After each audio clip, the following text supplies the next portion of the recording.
Guided practice. Let's make a coaster. For this project you will need number 4 yarn, a size I crochet hook, a darning needle, and scissors. With your size 4 yarn and size I hook, make a slip stitch. Now chain 16.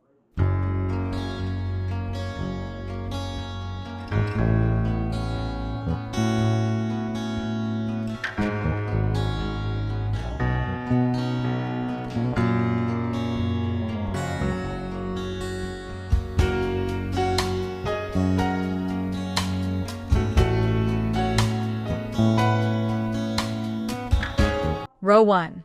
Half double crochet in the second chain from a hook. Half double crochet in the remaining 14 chains across.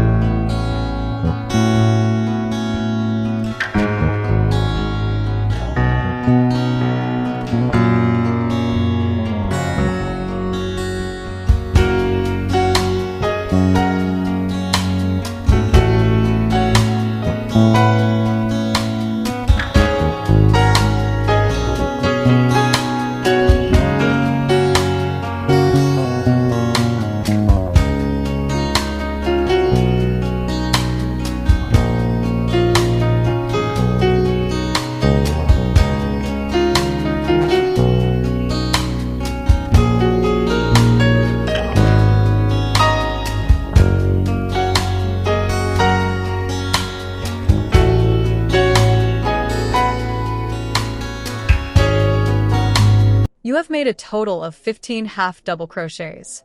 Chain 1 and turn. Rows 2 through 9, half double crochet in each of the 15 stitches across. At the ends of rows 2 through 8, you will chain 1 and turn.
You've said that so many times. You're welcome for doing that. I'm beginning to believe you. I'm beginning to believe you. Yes, you've said it so many times already. I'm very proud of you. Sincerely, really.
At the end of row 9, cut your working yarn and draw it through the last stitch to end off. You have made a coaster. Now try making a mug cozy. You will find the printout in the Lesson 3 printouts folder.